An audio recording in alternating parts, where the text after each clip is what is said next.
Hey, welcome to the Richard Sherman Podcast, brought to you by The Volume. I appreciate you joining us. Make sure you like and subscribe to our videos. We'll love to see you every week. Welcome back to the Richard Sherman Podcast. We got a special guest, president of the NFLPA, JC Tretter. We're going to inform you guys today. It's going to be a little different. Appreciate you joining me, JC. Absolutely. Thanks for having me on. I want to start, we have so many guys like yourself that have built up like a platform, and it's great to be on to kind of have you lend your platform to the union and to that discussion to inform, to learn, to teach. So I very much appreciate you inviting me on. No, I'm happy to do it, man. As you know, I'm very passionate about the union. I've been on the EC for 9 years now. Guys need to know. And when guys talk about the PA, a lot of times you got one of two guys. You got guys that have been to a meeting and sat there and listened and were frustrated enough to say, hey, I need them to hear my perspective in person. And then they go to the meeting and then they learn more and then they're not frustrated anymore. Then they're doing more to make a difference. Then you got the guys that have never been to a meeting, never been to anything NFLPA, but have the biggest opinions about it. Like, help me explain what the PA is and what we do. Yeah, I think the PA, like any union, is membership, is the players. And I think sometimes a lot of people lose that. They think like we have the players and then the PA is this other entity, which just isn't true. And, the guys that get involved and kind of see just how player driven the PA is, like we have a staff to run day-to-day operations because, most of us have day jobs of playing football.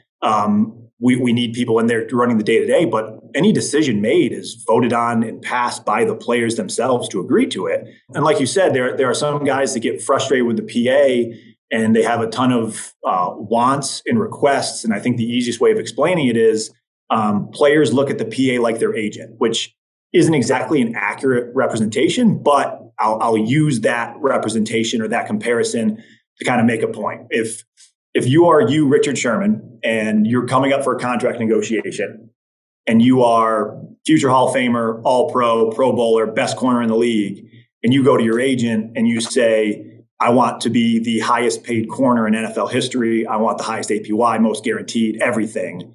Your agent will look at you and say, you want to know, you've given me the tools to have that conversation and fight for that with your team and with other teams because you've provided me the tools. If you had, a practice squad guy or a special teams guy who's been on 4 different teams in 4 years is trying to get by, and he goes to his agent and says, I want to be the highest paid corner in the league. I want the highest APY, most guaranteed. The guy's going to be like, you haven't given me the tools, man. Like you haven't put that out there where I can go to that team and have that conversation. And I think that's really similar to the union too, where if we were getting every player to buy in and realize that the NFLPA is just us, it's just everybody in that locker room, and they all were willing to give Hall of Fame, All-Pro, Pro Bowl, top, effort to the PA, what we could demand and what we could fight for is different. But too often we have guys who, like you said, don't come to meetings, don't get involved, don't lend their voice and say, well, I want the best deal possible. And it's like, well, you haven't given us those tools to do it.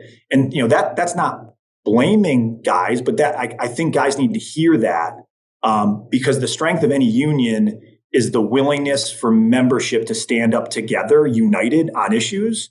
And until we're willing to do that, it's not fair to even have those discussions of why don't we have this? Well, until we execute and show that we can do it, we can't even have that next discussion of what we can get with it. That's one of the best ways I've heard it put in a very long time. Guys, if you want to make a difference, you want to change things, you want to see differences, you got a problem with how something is run, how something is done, come to the meetings, have an opinion, be a rep. The reps have the votes. Remember when the CBA happened and guys were like, hey, I don't know what happened. I wasn't a part of those.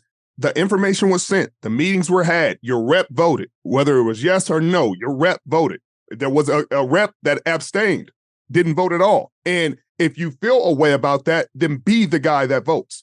Be the guy that sits in the meetings, gets the information. But it's hard when guys complain and you don't want to do the work. You can't want and need and think, hey, this is happening, this is happening. It's us. It's our union. It's our decisions. It's not the staff's decisions. It's not the staff's union. So if you're upset at anybody, be upset at the reps that you voted for, or be upset at yourself for not going and taking initiative to be the person with the vote, with the information, Until you're willing to do that, it's really difficult to take the complaints seriously. I want to talk about now the benefits that we have negotiated, that we fought for, and I want to help guys understand where they come from. Like everybody sits there, for example, 401k, guys sit there and say, the league matches our 401k. That's not totally true, is it, JC? No, it's different. So a little bit of a math lesson here. We are a revenue sharing business. So what all of the revenue that gets brought in by the NFL, we get a cut of that pie, which is a little more than 48%. We just finished negotiating, or the league finished negotiating the YouTube Sunday ticket deal. So our percentage is still being worked out because of the media kicker.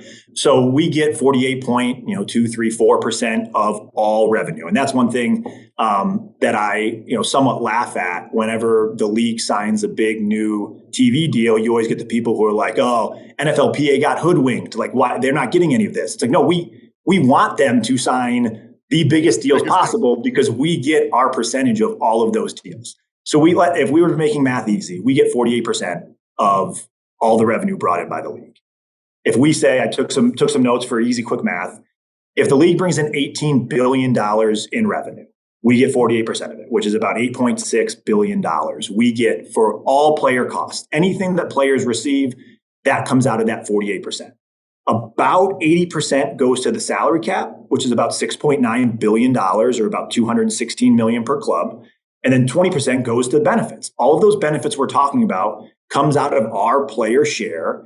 And that's about $1.7 billion or $54 million per club, which funds all the benefits, the 401k, the cap, the player performance, all of those. The player performance is a great thing. That came up with by the players. The players came up with this idea of how do we get more money in the pockets of what we deem our core players, which are the minimum salary guys, the special teams guys. And the more you play, the more you get paid. Coming up with those benefits and finding ways to get money to people evenly distributed, where everybody's getting their share, no matter if you're a starter, no matter if you're a backup, if you're a Hall of Fame player, or you're just scraping by, getting on a roster, 53rd man, you're all getting that same benefit. That all comes from our player share. And this all came to light, I guess. And I guess became a public issue because of Damar Hamlin situation. Thank goodness he's okay. Thank goodness, everything worked out and he's still recovering. And it's been a blessing, because it's had a lot more positive press than negative. And I think more positive have come from it. But people learn that, hey, we don't have lifetime health care. We got 5 years of health care after we're done. And it's been a point of contention for a lot of players for a long time. Like, that's something we want as players. And as now a former player now, you think, oh, you think we're not in the room fighting for a lifetime healthcare? You think we're not sore and hurt every game? We are. Now, the league fights us as hard as anything, any subject, anything we fight for. They are hardest against that and money. Why is that? I think unlike probably other sports leagues, I think the NFL specifically looks at the pie, that all revenue, as their money. And it's almost like they're gifting it to us through negotiations of like, you guys can have this 48%. I think other leagues look at it more of a partnership, and that, it only operates because both groups are efficiently working together. I think our league is probably the most adversarial of any, where it really is looked at as the owners see it as their money, and they do not like giving it up to us.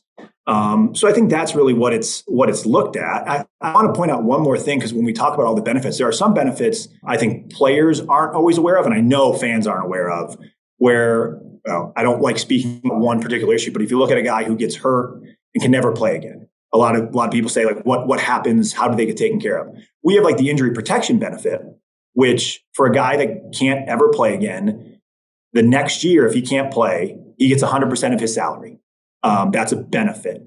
The next year, this is a change in the CBA. Previously, it was 50% of his salary. The second year, he gets 100% of his salary again. So if a guy gets hurt, he has protection. He's still getting his full salary, even though it's not guaranteed contracts, which we can get into. That's a benefit of how do you creatively find ways to protect guys in the most vulnerable situations to make sure they're taken care of. And those are the things that nobody hears about, that realizes our union has done that work and has put thought and planning into protecting players' money and making sure they're taken care of. And again, those are fights. I was reading through your Twitter comments when you were asking about like what questions, and people were asking about win-wins. We wish the league would look at player safety or player protections or player benefits as win-wins, right? But they don't. They don't look at it as win-wins because they look at it as their money. And anytime they're giving up their money, they see it as a loss.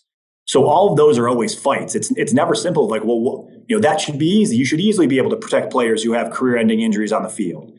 It ain't easy. It ain't an easy answer. We can go into the fights we had over concussions for years before we got the league to take them seriously. And then to get UNCs on the sidelines and the years it took for us to get them to take it seriously. This is not have a good idea, it makes sense, do it. It's have a good idea, fight for years to get it in, and then finally get it in. And that's why we need the fans to really, you guys love players. You guys, this moment showed there's a lot of love from these fans for these players. But that love needs to be shown when there are issues that players have to work in their best interest. When teams are working in their best interest, we hear fans all the time. Hey, they cut a player with 2 years left on his deal. Hey, it was in the best interest of the team. Hey, the team had to do what the team had to do. Fans seem to always understand that. But when a player does something where it's in the best interest of the player, it's never the player did what he had to do. We support him. Hey, the player's doing what he had to do, whether it's a holdout, whether it's him sitting through training camp, not coming to OTAs, whatever the case may be. We need that same energy from the fans. And when we're talking about benefits, because we talk about the salary cap, and the salary cap is supposed to jump this year, with all this money, these new media rights deals, the YouTube deal included, but that's not going to come in until down the line, obviously. But people talk about, hey, like, why can't you ask for this? Or why can't you get this? Or why can't you? A benefit comes off the cap. So if we didn't have benefits, if we didn't have HRAs, annuities, we didn't have tuition reimbursement, player performance, we didn't have TMP, we didn't have any of the benefits the players had, the salary cap would be, what, 250 right now? 260 something? Yeah, it's that world where it's finding that fine line, and that's why we have so many opinions and so many thoughts, and our membership is so diverse. In a world where, if you're doing the math, we could have a world where the salary cap is $270 million and we're giving $0 in benefits. And there's probably some people out there, probably who play quarterback, who are saying, that's great. Give me more salary cap space. I'll be making $100 million a year. But the same thing, if you go the other extreme and we had $160 million in benefits and then only, 110 in the salary cap, that's not the perfect balance either. So you're always trying to find that perfect balance of how much benefits to give, how much do we put in the salary cap, how do we balance these issues, how do we make sure guys are protected and we're giving everybody a fair, equitable share of the benefits. Those are the discussions, and it's never as simple because, again, the money's been spent. We get 48% of the revenue. So any new idea can be a great idea, and then you have to figure out how to pay for it. And it comes from two ways. You either get more revenue through negotiations, you get to 49, 50, 51, 52%, where now we've opened up more revenue to build in new benefits, or you have to take a benefit away or take the cap down. So if you come up with a new benefit and you say, okay, well, this is going to cost $10 million a year. Okay, well, that's $10 million off the cap. And you have to weigh those positives and negatives. It's not as simple as just ask for it, get it, and then it falls into the equation. You have to make it fit in the equation. You have to make it fit. And some of the things that we've made fit are benefits such as preseason pay. Now, fans don't know about preseason pay. They just assume if they're playing a football game, they're making their normal salary. They are not. In the preseason, I think rookies make about, it's up now, probably $1,200, $1,300 a game. Vets make a little under $2,500. If I'm remembering it correctly, it's been a year since I played. And the playoffs. Everybody thinks, the playoffs, the most spectacular thing that league has. It's our prettiest prize. Everybody's going for the Super Bowl. You would think guys are making the most money then. No, it's a benefit paid for from our side of the pie that we have to divvy out.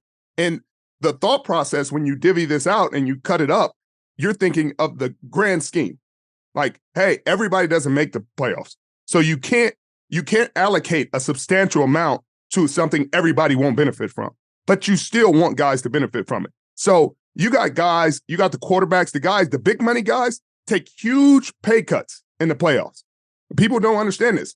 take huge pay cuts. They're almost going from making whatever they're making to the minimum in our league to play in these playoffs. Some guys make more in one check.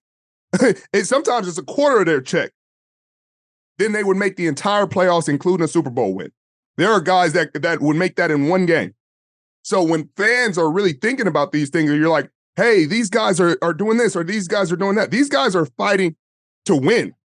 They're not in the playoffs fighting for a check or like, hey, like, oh man, I'm about to get paid. Imagine going from making, some guys making 7 figures a game to making 25,000. Yeah, I think it's also easy I think people will hear that snippet right there you said and be like, oh, it's the classic, oh, the PA sucks. Like, how could you do that? And that's until you discuss the nuance of it, of the balance between more and fair, right? Like, it's easy to always just be like, oh, well, they should get more. It's like, okay, well, what's fair, right? Like, is more pay them their exact salaries from the season?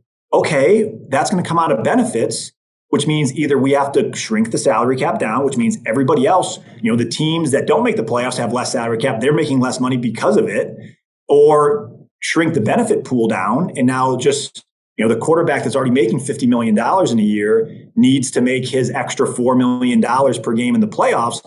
That's more, but is that actually fair? And there's no right answer. It's all a balance. And that's why we're a democracy and we vote on how this is broken up. And that's the thing that, we harped on at the beginning of this.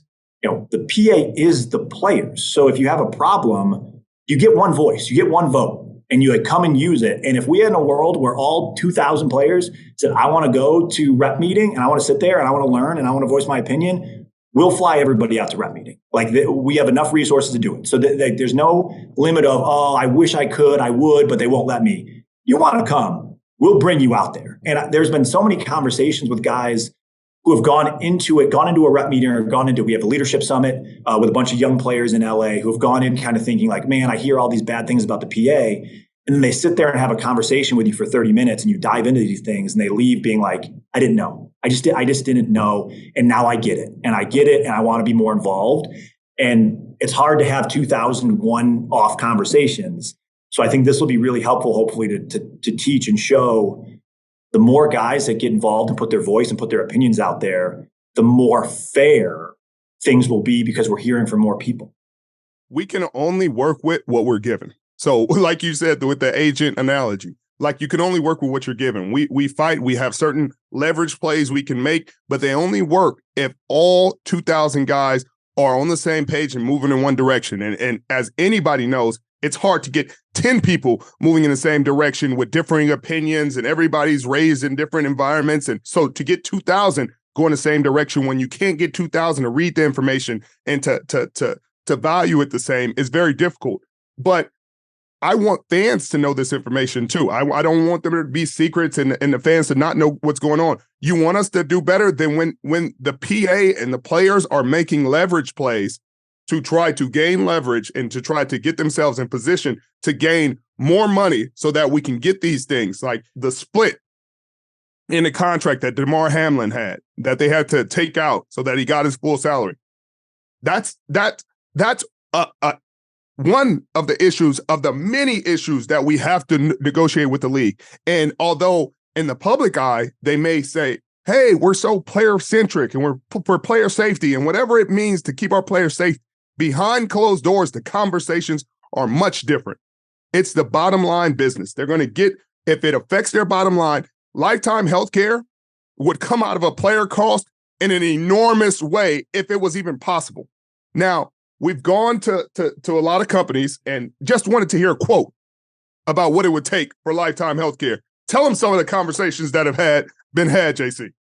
Yeah, I mean, no entity would guarantee us a plan that they would continue. So, whenever you create a benefit, you're creating a benefit that's expected to continue forever. And no company is willing to promise or make an agreement that this benefit would continue forever. And then, just us making our own projections, we're looking at a huge portion of the benefit pool. I mean, not even the benefit, it would blow the benefit pool up. It would be more than what we have in benefits to pay for it. And one thing that I'm working on with the staff actually now, I flagged it earlier in the year, and I think we're going to continue on. There was a University of Michigan study, I believe, in 2009 that I believe said that like 91% of former NFL players had healthcare, whether that's the 5 years, whether that's using their ARA, whether that's them having a job and getting healthcare through their own employment, whether their wife or spouse having a job. It showed that 91% at that time had healthcare. I want to know, it's been 13 years. I want to know what that number is now too, because if that number is consistent and we're still at 91% who have healthcare, when they're done playing, to pay lifetime healthcare seems like an over expense for the 9% that don't have it, where you try to find these other things. Like we have the hospital network where we have the ability for players to go into these NFL designated hospitals in all major cities of the teams and go in and get checkups and orthopedic checks and outpatient things. Finding ways to cover that 9% is probably more cost efficient than blowing up all benefits for lifetime healthcare. And again, that's not even a choice yet because we have nobody offering us that choice. So it's easy just to yell lifetime healthcare. We don't have the option. And that's just the fact, because our player population has a 100% injury rate. And insurance is just a weight scale game. And they look at it and say, all these guys get hurt. They're all going to have issues. We don't want to be on the back end of that check, figuring out how much it costs at the end. So we don't touch it. And that's the issue we have. So yeah, it's a great idea that we always have probed into. I was looking back before we got on the call of conversations back into the early 2000s about looking into lifetime healthcare. It is not an issue that we just throw, it's not like we just say, nope, not possible. We look into it all the time because it's a good idea. And it's just figuring out, again, what is fair and how do we pay for it? Every time. I love this conversation because you hear about these things all the time, whether it's from players, former players, fans. Why don't they just get life? The PA didn't even fight for it. Yes, for dang sure we did. For dang sure we did. And I hate the uninformed and uneducated opinions of people who have never sat in these meetings and don't know. It's easy for them to say lifetime healthcare when you don't have to come up with a plan to get it, So we've tried to mitigate that with the hospital system that we created so that former players can have access, because a lot of them don't have primary care physicians. They don't have any hospitals to go to. They don't have a direction to go. So now we can give them places they can go, they can get care. There's still a cap on how much care you can get. I think it's up to $50,000 for some. It's $25,000 for mental health evaluations and help in that regard. But we are doing our best. And if you want us to get more, fans, you have to stand with the players. So when we're trying to get 51% from the league so that we can pay for more things for the players and we can do more for the players. Or if you want the league to just pay for it, hey, league, pay for lifetime healthcare out of your side of the portion. Hey, we would not fight you there. But understand that's not how they do business. And we have these benefits. We have HRAs to help our players. We have annuities to help our players. The 401k match comes from our side of the portion. So we are really paying ourselves. So guys, you have to understand that as well. It's not the league taking it from their 51.5% or 52%, whatever it is on any given day, and paying a 401k to the players. That's not what's happening. What we negotiated for, we're taking a portion and giving it to our players' retirement fund. So talk about the former players, because there are a lot of former players that are very frustrated saying the union doesn't do anything for them, and that's not true. The one thing that at least in recent memory, every group of players, when we negotiate a new CBA, have reached back and done things for former players to increase their benefits, to give them more. And that is not a mandate. Like that is each group making that same choice to give back to the group that shoulders we stand on. Again, we are a union in which we are past, present, and future, and we make decisions within that realm of we're looking back at how we can help guys who are no longer part of the bargaining unit, as well as setting the future up who are in eighth grade right now, but are going to be in our chairs, during the next CBA discussion. And how do we do that? So like in the 2020 CBA, we increased the pension payments to 10,000 former players. we had 700 former players that were not qualified for a pension because we used to have a 4-year vest and now we're down to a 3-year vest. So we had 700 players that were at 4 years, but have played 3 but couldn't get to 4. And now, if they were playing nowadays, they would have qualified. We went back and have given them a pension. And the amount of stories we heard from guys in that pool that they had kept going to training camps and kept just trying to get one more year so they could vest, and they couldn't do it. And now for our guys to be like, no, we're going to take care of those guys. And we're going to give those 700 guys pensions and treat them as we are treated now as 3 years. Like that's a huge life-changing decision that we made for those guys. 4,400 players didn't have an HRA and received a $50,000 HRA account to pay for healthcare reimbursement. Again, we're talking huge numbers. Then you touched on the NFL designated hospital network. Those are finding creative ways to help former players get the aid and the money and the help they need. And that's not even touching on the trust and the PAF and all these other union-specific things that we do to help those players. So the list goes on, but that is something we call kind of filling in the donut holes, where each CBA, there are things that can kind of fall through the cracks. And then after you get a little perspective, you look back and be like, man, the pre-93ers or the people who went on this strike, like they missed out on this. Let's make sure they get it back now. And again, that all comes out of the current player's share. So when we talk about we spend it, we get 48%. That's a choice between our players deciding the salary cap should go up more, or you want to know what? No, we'll take that money out of the cap and we're going to pay those guys to make sure they're taken care of. I don't think our current players get enough credit for always making that decision because, again, it's not mandatory. That's a bunch of guys always deciding, eventually we're going to be in their shoes, and we hope the future generations take care of us like we're going to take care of the previous generation.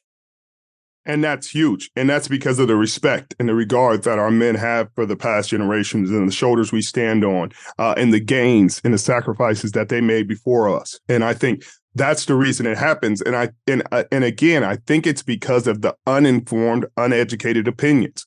A lot of people don't have this information. And so they continue, but have strong opinions. They have strong voices and strong opinions, but without the information. So if you have the information and you are educated on the subject, feel free to make your opinion. You don't have to agree with us. You don't have to feel like we're right, but understand we are doing our best and we are doing the best that with what we have and the best aim and thoughts and process for our players. Everything is in the best interest of our players, and that is always at the forefront. And anybody who says otherwise is uneducated and uninformed. Please come to a meeting. I think the best perspective too is like when a CBA finishes, there's never like a moment where we just like let out a breath and are like, we did it, we're done. Like that gets signed, and the next step is like, okay, what didn't we get? What do we need? How do we get it? We're going to start planning for 10 years from now, the next CBA or the next fight. So this idea that we're happy with everything we got, we felt like when a CBA passes, you feel like you got a fair deal that the majority of players agree is acceptable. But you're always looking at things, a compromise by definition is imperfect because both sides had to come off their goal. And I think there are sometimes people just don't understand how wide-ranging our membership is and their beliefs. Like I think the 17th game is a perfect example because everybody says like you're stupid for accepting it. Stupid idea. But you have to understand the wide-ranging opinions of our membership, right? Like a guy like me or a guy like you, Richard, we weren't playing in the preseason, right? So getting another game is more work because we weren't playing in that game and now we're playing an extra game. So you heard a lot of people voice that opinion of like, I don't like this because you're making me do more. The vast majority of our membership, the long snapper, the special teams guy, the backups, they were playing in that 4th preseason game anyways. So the spectrum for them is I'm not playing more. I was playing in that preseason game anyways. Now you're going to make it a regular season game. Fine. Same amount of football for me. And you're giving me a 20% raise on minimum salary. Okay. Well, you're paying me more for the same amount of work. So it's really easy just to kind of throw your hands up and be like, you guys are stupid for accepting that. But you have to understand there are a wide ranging of opinions and perspectives of what they do and what their priorities are in our membership. So it's not always as simple as people make it out to be. It's never that simple, and the minimums have increased substantially, and they'll continue to increase. By just about 2028, everybody will be making $1 million. Every rookie that comes into the league will be making at least $1 million. 2026, second year players will be making at least $1 million.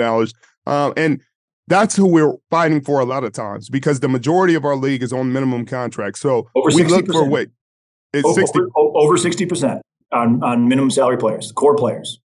And that's who we fight for, because those are the guys long term who we want to leave this game with something. We want to leave this game as financially secure as we possibly can make you, whether it's player performance. You say, hey, I only started for 2 years and I was a rookie, undrafted free agent. Well, player performance should make you as whole as we can. And that will increase over the next couple of years.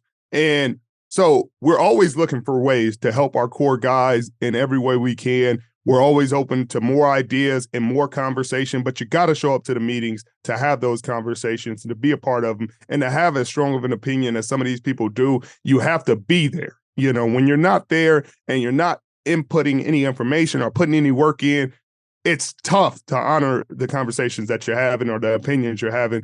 JC, I really appreciate you coming on. If there's any last thoughts you want to give, please feel free. Yeah, let me add one more thing, because we've preached so much in this conversation about unity and coming together and doing things collectively. And I think that's sometimes hard to picture in our business. So I want to give an example of like how it works and what it looks like. And I go back to COVID.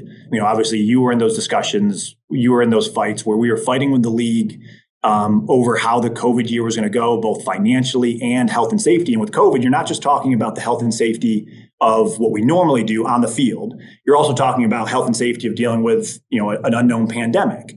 And we were in those fights 4 months, having the same fight, banging our head against the wall, asking for the same things. And we were doing these all player calls. We were getting 1,000 guys to get on a call to learn what was going on. And they were all asking the same thing. Like, why don't we have answers? You never have answers. And we finally told them, like, if you want answers, we can give you them. We can call Roger right now and say, we'll take whatever deal you want to put on the table, but they're going to be shitty answers. If you want the right answers, we need stuff from you guys too to help us get there, because it's not just me or Richard or the EC yelling at the owners to do the right thing. We need the leverage to do it. And finally, what we saw was the hashtag we want to play, where we had over 400 players voice their opinions of, we deserve the protections that we know are right, and we're not happy about it. In that same day, we got those protections. So we finally get what we wanted and what we've been asking for months, because we stood together and a group of players made that public stand. So it is possible. We've done it in recent history, and we just need to do it more often. So you're telling me if we can get 2,000 guys to stand together and make a stance, we can probably get a lot of the things we want in this next CBA? Yeah, that's always that. At our core, like I said to start, we are a union. And I know we talked about having more fan support.